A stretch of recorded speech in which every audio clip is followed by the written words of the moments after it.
berikut nih.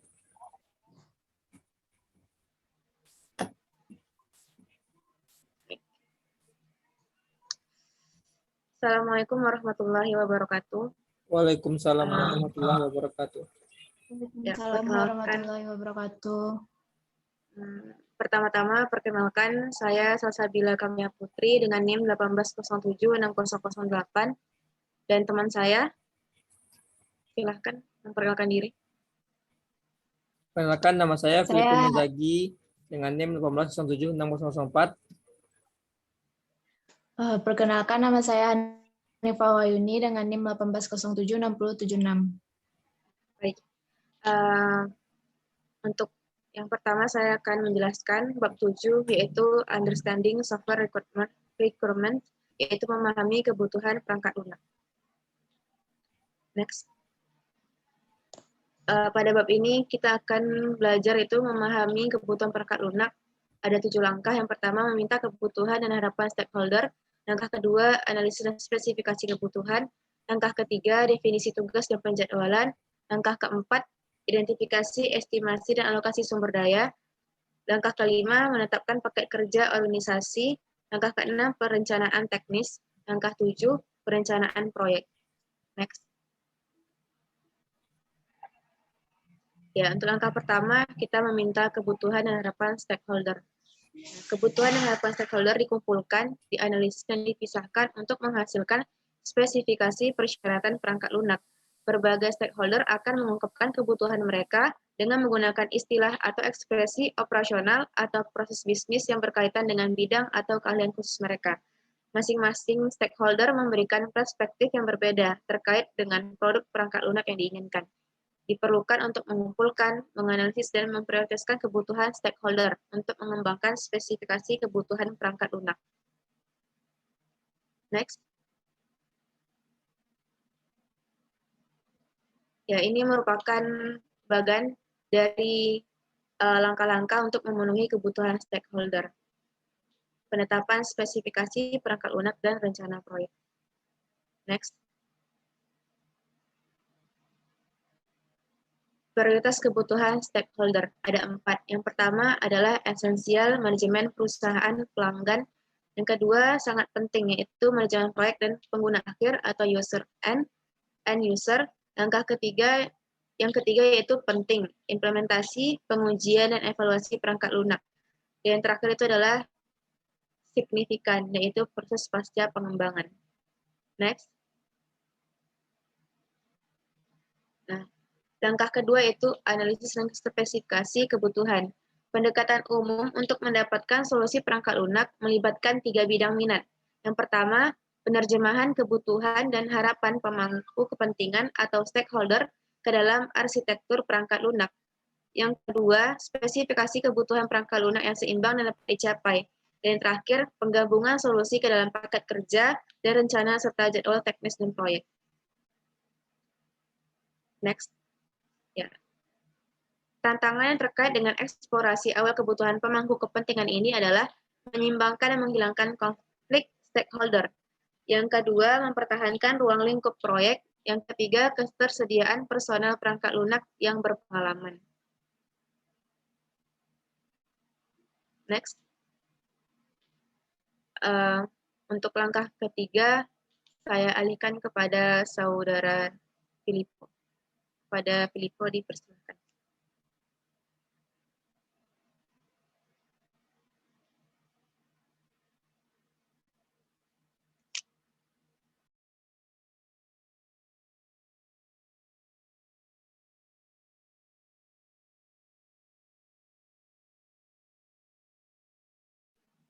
Ya, saudara Filippo, suaranya belum masuk.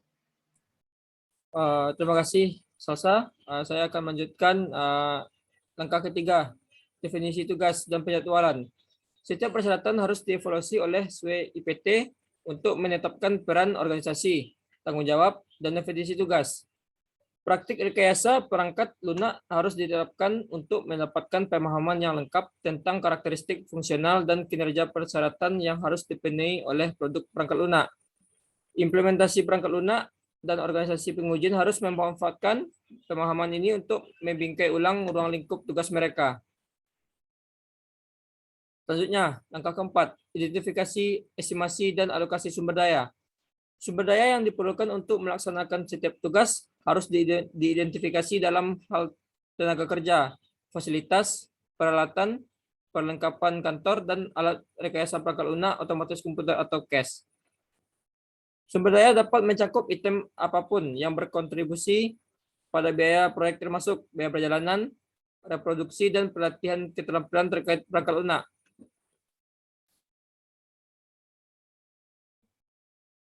Langkah kelima, menetapkan paket kerja organisasi. WBS adalah alat manajemen proyek sentral yang digabungkan erat dengan rencana, anggaran, dan jadwal proyek. Setiap organisasi teknis harus memelihara versi WBS-nya sendiri yang mengidentifikasi deskripsi, tugas organisasi, sumber daya, dan hasil. Organisasi teknis harus mengubah kontribusi mereka untuk pelaksanaan tugas menjadi satu set organisasi paket kerja. Paket kerja organisasi ini harus menjadi dasar perencanaan organisasi dan teknis. Selanjutnya, langkah ke-6, perencanaan teknis. Setiap organisasi teknis menggunakan WBS-nya untuk menghasilkan atau merevisi rencana dan jadwal organisasi. Rencana ini harus mengidentifikasi peran dan tanggung jawab organisasi yang terkait dengan setiap paket kerja. Deskripsi tugas, dependensi, durasi atau tanggal mulai dan berhenti, persyaratan sumber daya, hasil yang diharapkan, risiko dan rencana kontingensi harus ditangani. SWE IPT bertanggung jawab untuk memastikan bahwa rencana organisasi konsisten dengan tujuan, anggaran, dan pencapaian proyek yang telah ditetapkan.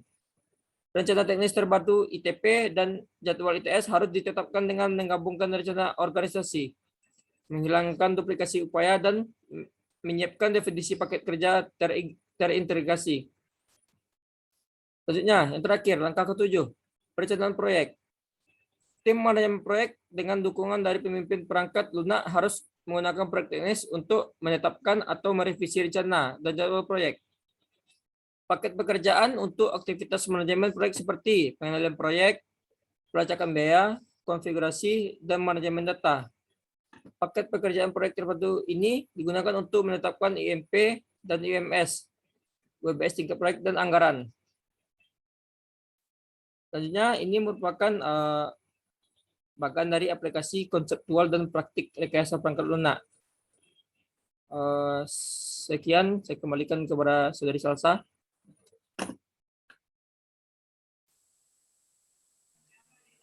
Baik, terima kasih kepada Saudara Filippo. Berikutnya kita masuk ke bab 8 yaitu Software Requirements Analysis Practice yang akan dijelaskan oleh Saudari Hanifah. Kepada Saudari Hani dipersilahkan. Baiklah, saya akan melanjutkan materi tentang Software Requirements Analysis Practice.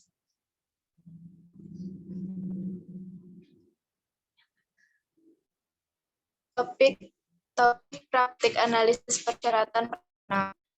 Yang pertama itu tugas analisis proyek, 2 tugas analisis operasional, 3 tugas analisis produk, yang keempat tugas analisis keberlanjutan, yang kelima tugas penilaian proyek, dan keenam tetapkan pernyataan dasar.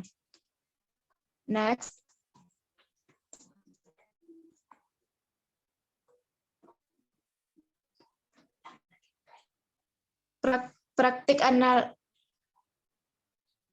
Tugas analisis proyek.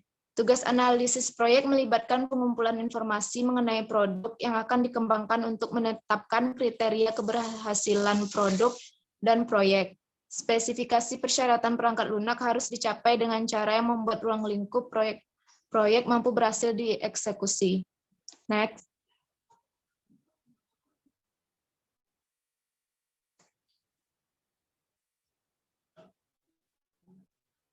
Tugas analisis proyek pertama yaitu menganalisis tujuan dan sasaran proyek. Yang kedua, identifikasi kriteria keberhasilan pembangunan.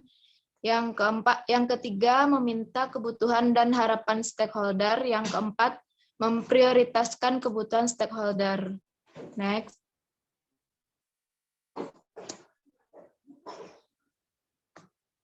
Tugas analisis operasional melibatkan pengumpulan informasi terperinci mengenai bisnis atau proses operasional yang dimaksudkan untuk difasilitasi oleh produk perangkat lunak. Karakteristik proses bisnis atau operasional harus ditelusuri ke kebutuhan stakeholder. Lingkungan operasional harus diidentifikasi dalam hal fasilitas, sistem, peralatan, jaringan data, dan lain-lain, di mana produk perangkat lunak akan dijalankan. Analisis operasional ini harus dijelaskan dari perspektif produk perangkat lunak dan membahas peran, fungsi, dan interaksinya dengan sistem eksternal, personal, dan penyedia sumber daya, misalnya daya sumber data. Next.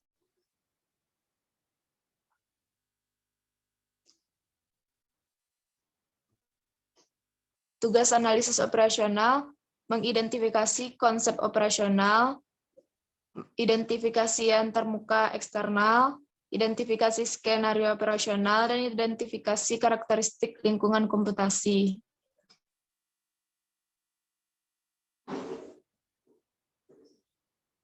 Tugas analisis produk. Tugas analisis produk melibatkan menentukan persyaratan produk perangkat lunak yang diberikan perannya dalam konsep operasional. Konsep operasional skenario harus dievaluasi untuk mengidentifikasi karakteristik fungsional dan kinerja yang terkait dengan tindakan pengumpulan data yang harus ditunjukkan oleh produk perangkat lunak.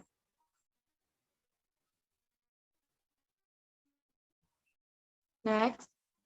Tugas analisis proyek, tugas analisis produk.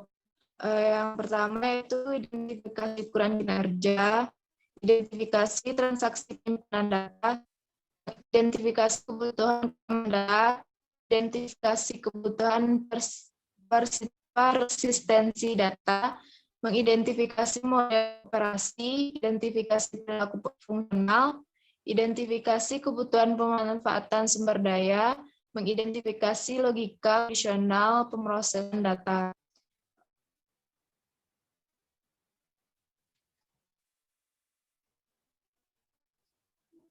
Selanjutnya itu tugas analisis keberlanjutan. Tugas analisis keberlanjutan membahas spesifikasi persyaratan untuk distribusi produk, pelatihan, dan dukungan. Ketika arsitektur produk perangkat lunak dikembangkan, persyaratan untuk proses replikasi, distribusi, pelatihan, dan pemeliharaan harus ditinjau kembali untuk memastikan bahwa proses pasca pengembangan telah ditentukan secara memadai. Next. Tugas analisis yang pertama, identifikasi pedoman dan prinsip arsitektur. Yang kedua, mengidentifikasi konsep operasional proses pasca pengembangan. Yang ketiga, mengidentifikasi skenario operasional proses pasca pengembangan. Keempat, identifikasi karakteristik proses pasca pengembangan.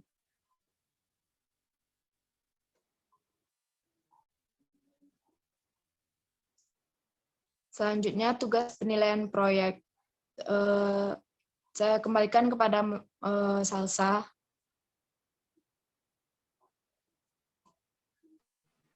Baik, saya akan melanjutkan penjelasannya. Yang berikutnya itu tugas penilaian proyek.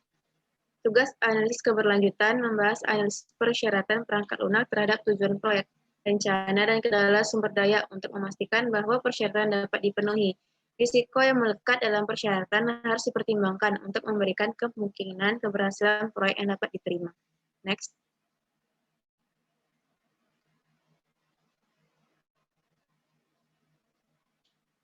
Ada 4 tugas penilaian proyek. Yang pertama, menilai sensitivitas persyaratan. Yang kedua, identifikasi strategi pengujian perangkat lunak. Yang ketiga, menilai perubahan yang diusulkan. Yang keempat, menilai kelayakan proyek. Next. Tetapkan persyaratan dasar. Persyaratan dasar mewakili desain untuk set persyaratan.